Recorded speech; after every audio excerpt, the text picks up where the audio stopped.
मंगलमूर्ति सतगुरु मिलवा सर्वाधार।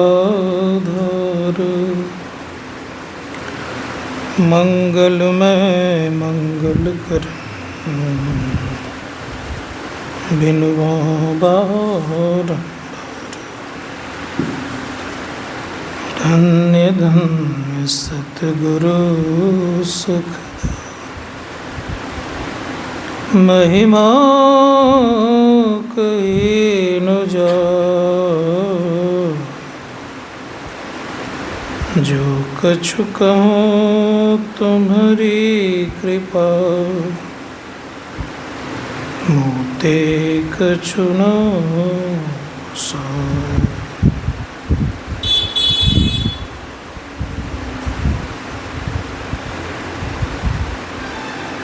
परम पूज्य गुरुदेव के पावन श्री चरणों में कोटि सा नमन। आदरणीय हमारे लखन बाबू, समिति के सभी पदाधिकारीगण, संवेद समादरणीय सज्जनबिंद, आदरणीय माताओं तथा भक्तिमती बहनों, सभी साधक वृंद,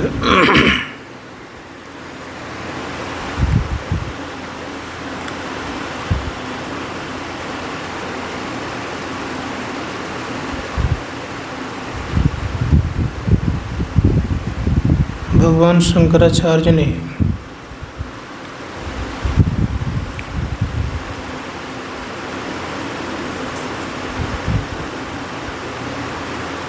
कहा है कि व्री धातु से बना है ब्रह्म,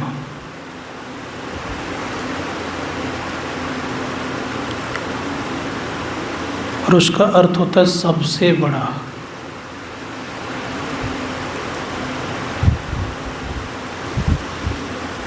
जो सबसे बड़ा को जानता है वो ब्राह्मण कहलाता है।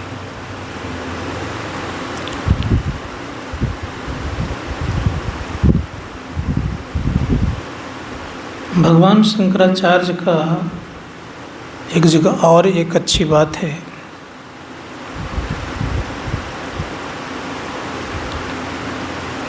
उन्होंने कहा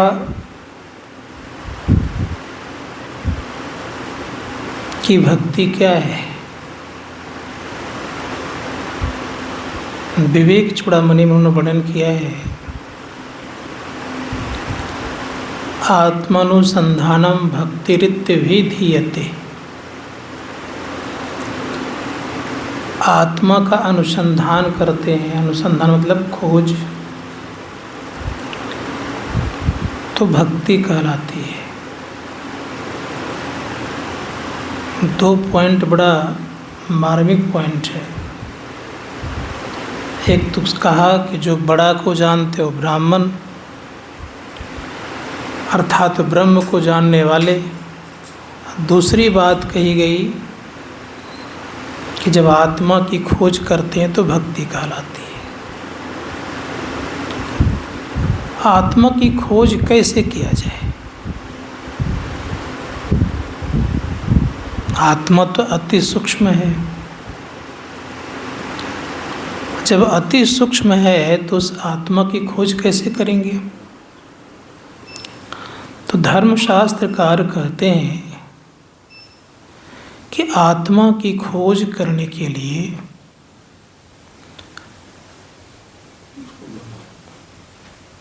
एक ही उपाय है कि पहले ये जानना होगा कि हम लोग रहते कहाँ हैं। धर्मशास्त्रकार कहते हैं कि हम लोग बिंदु के मध्य में रहते हैं। उपनिषदकार ने कहा बिंदु मध्य जीवात्मा सूक्ष्म रूपेण वर्तते। बिंदु के मध्य में हम लोग हैं, इधर उधर नहीं है। वहीं से पूरे संपूर्ण शरीर में पसर गए हैं। वहीं से समझे कि सारा कार्य होता है हाथ के द्वारा, आँख के द्वारा, पैर के द्वारा, कान के द्वारा, जितने भी देख रहे हैं इंद्रियाँ वहीं के द्वारा संचालित है। रह कहाँ रहे हैं? बिंदु के मध्य में। धर्मशास्त्रकार कहते हैं कि बिंदु के मध्य में रह रहे हैं। और संपूर्ण सृष्टि का बीज क्या है? बिंदु। अब संपूर्ण सृष्टि का बीज है बिंदु, तो बिंदु के ऊपर में क्या है? तो कहा नाद। तो कहा नाद ही परमात्मा से मिला सकता है और दूसरा कोई नहीं, और दूसरा कोई नहीं। इसीलिए आपने सुना अभी पाठ में, बीजाक्षरम परम बिंदु नादम तस्योपरिस्तम सशब्दे चाक्षरे छिन्नि निशब्दम परमम पदम। का अक्षरों का बीज बिंदु है, बिंदु के ऊपर में नाद है, जो नाद को लय कर देता है उसी को निर्वाण की प्राप्ति अर्थात मोक्ष मिल जाता है। संत महात्मा गौ ने कहा कि इसका ज्ञान सभी पुरातन ऋषि मुनियों को था, और जो उच्च कोटि के देवगण थे उनको भी था। भगवान शिव को भी इसका ज्ञान है, भगवान विष्णु का भी ज्ञान है, ब्रह्मा जी भी जाकर के जाने हैं भगवान शिव के पास जाकर के। तत्पश्चात भगवान राम को भी ज्ञान है, भगवान कृष्ण को भी ज्ञान है। भगवान श्री राम ने भी हनुमान जी को यह उपदेश किया है, इसीलिए वो अतुलित बलधामा भी कहलाए और गुण ज्ञान के निधान भी कहलाए। वो जब तक अपने को कोई नहीं जानेगा तब तक कोई व्यक्ति आत्मज्ञानी नहीं हो सकता। इसीलिए आत्मज्ञानी बनने के लिए सभी महापुरुष कहते हैं कि ध्यान करो। भगवान राम खुद कह रहे हैं हनुमान जी से कि ध्यान करो। भगवान राम ने जितना सुंदर बात हनुमान जी को सिखाए हैं, शायद उतना सुंदर किसी भक्त ने इस तरह नहीं कहे। भगवान श्री राम ने हनुमान जी से पहले पूछा कि हमारे तुम्हारे में क्या भेद। हनुमान जी कहते हैं कि जीव रूप में मैं आपका अंश और आप मेरे अंशी, देह रूप में मैं आपका दास और आप मेरे स्वामी, लेकिन तत्व रूप में जो आप हैं प्रभु सो मैं हूँ, दोनों में कोई फर्क नहीं है। तब भगवान श्री राम कहते हैं हनुमान जी से कि हे हनुमान एक काम करो। कहा क्या? तो बड़े प्रेम से कहा गया कि अंतर की ज्योति की खोज करो। तो भगवान श्री राम कहते हैं कि अंतर की ज्योति की खोज करो। इसीलिए हम लोगों को चाहिए कि अंतर की ज्योति की खोज होनी चाहिए। उन्होंने स्पष्ट कहा कि बहुत सारे शास्त्रों को पढ़ने से लाभ मिलने वाला नहीं है। बहु शास्त्र कथा कंथारो मथे निवृथेव किम अन्वेष्टव्यम प्रयत्न मारुतः ज्योतिरंतरात्मा। कहे वायुसुत हनुमान बहुत सारे शास्त्रों को पढ़ने से कोई लाभ नहीं है, इसलिए एक काम करो, अंतर की ज्योति की खोज करो। अब जुक्ति बता रहे कि अंतर की ज्योति खोज कैसे होगी। तो कह रहे हैं दर्शना दर्शने हित्वा केवल स्वरूपता ये अस्ते कपि शार्दुल ब्रह्म स्व ब्रह्मविद स्वयं। का दृश्य और अदृश्य दोनों को छोड़ करके जब तुम ऊपर उठोगे तो तुम स्वयं ब्रह्म स्वरूप नहीं होगे, तुम स्वयं ब्रह्म हो जाओगे। एक तो ब्रह्म स्वरूप और दूसरा स्वयं ब्रह्म हो जाना, दोनों में फर्क है। राम के रूप में हो जाना, राम ही हो जाना, समझ बात आ रही है। इसीलिए कहा कि ब्रह्म स्वरूप नहीं, स्वयं तुम ब्रह्म हो जाओगे। क्या क्या करने से? कहा देखना और सुनना से जब ऊपर उठ जाओगे तब। देखना सुनना क्या है? दृष्टि योग क्रिया करते हैं, इसको कहते हैं देखना, और अंतर्नाद की साधना करते हैं, इसको कहते हैं सुनना। इन दोनों जब ऊपर उठ जाएंगे देखना और सुनना से, तो आप क्या हो जाएंगे? ब्रह्म हो जाएंगे, ब्रह्म स्वरूप ने ब्रह्म हो जाएंगे। इसीलिए संत महात्मा ने कहा कि जब ब्रह्म हो जाता है तो उनके पास कोई पाप रहता नहीं है। इसीलिए उपनिषदकार कहते हैं कि ध्यान के अलावा संसार में और किसी में ताकत नहीं है कि आपके पाप को जला करके राख खाक कर सके। उदाहरण देता हूँ मैं आपको। संसार में बहुत सारी अग्नि है, जैसे 2-3 अग्नि को तो हम लोग जानते हैं अच्छी तरह से। एक अग्नि है जो कि भोजन बनाती है, उसको हम लोग दावानल बोलते हैं। एक अग्नि पानी में जो कि समुद्र में रहती है, उसको हम लोग बड़वानल बोलते हैं। दावानल, बड़वानल।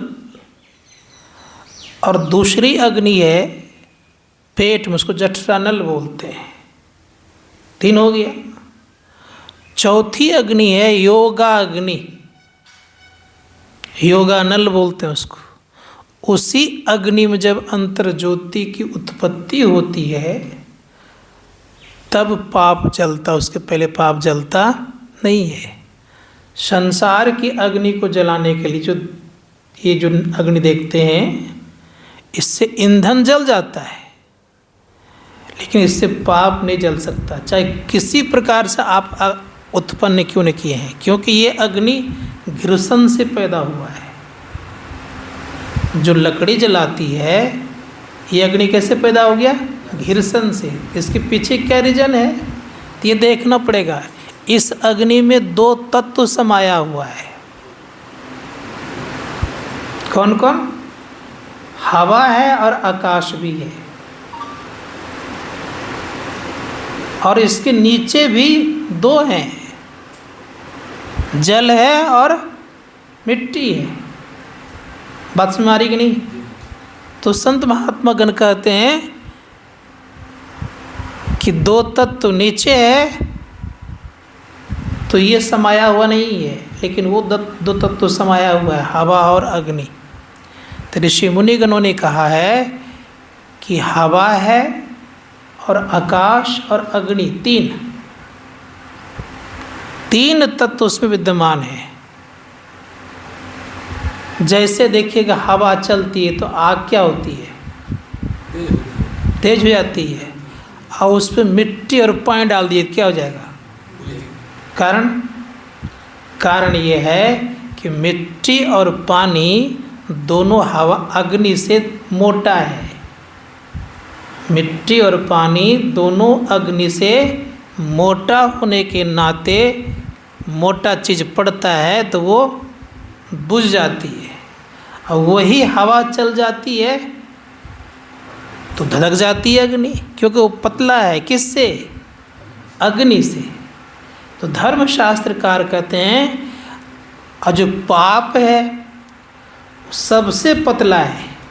ध्यान दीजिएगा, इस अग्नि से भी पतला है।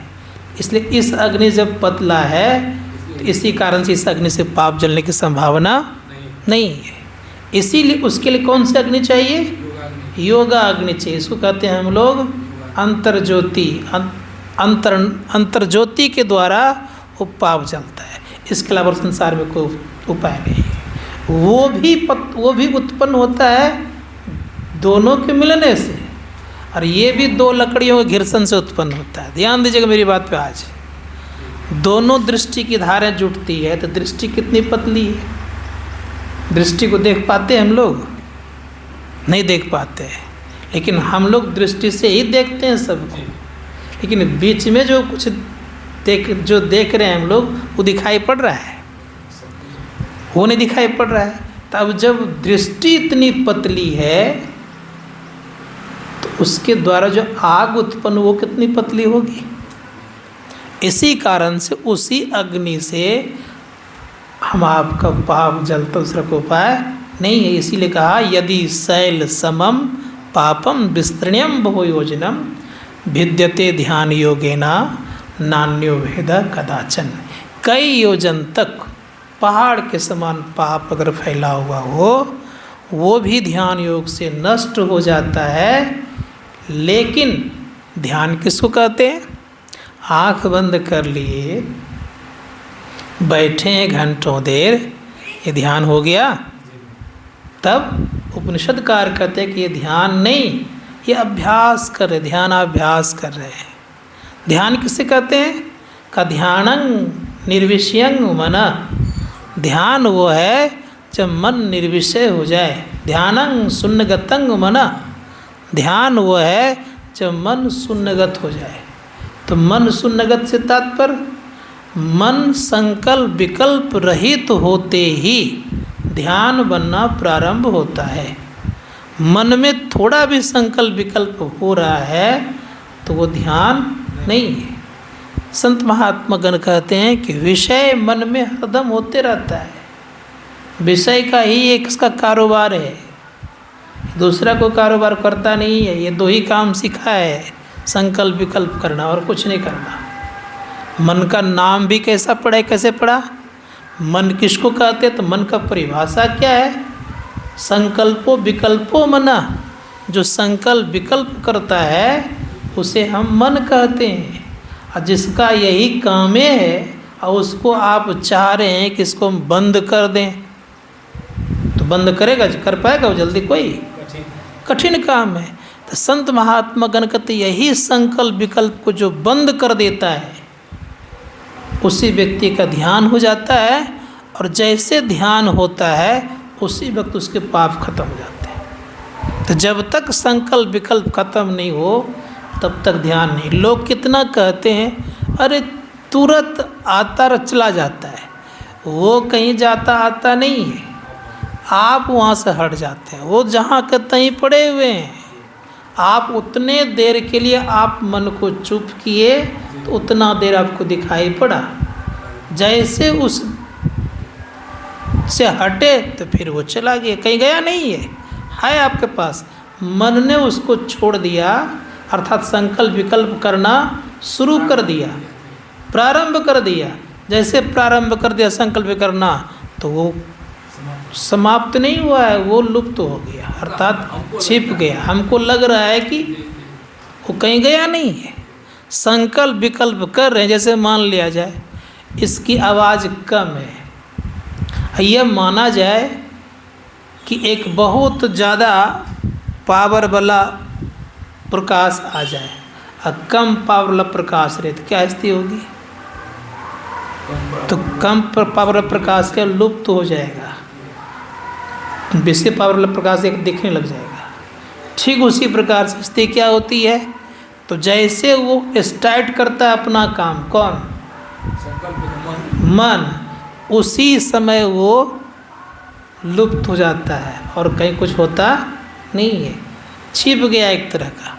लेकिन है तो जरूर, उसका प्रकाश तो है ही, हो ही रहा है।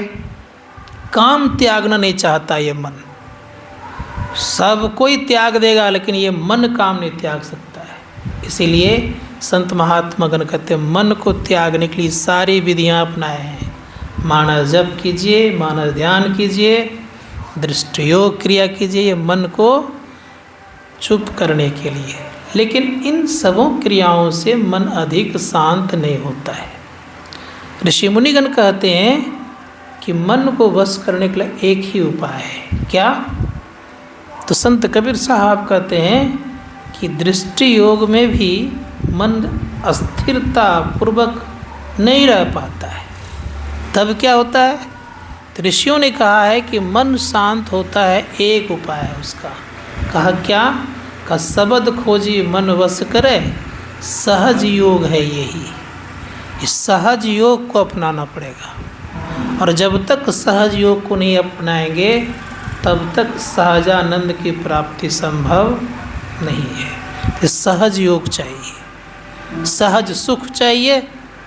तो ऋषि मुनिगण कहते हैं कि सहज सुख प्राप्त करना है तो सहज ध्यान लगाइए।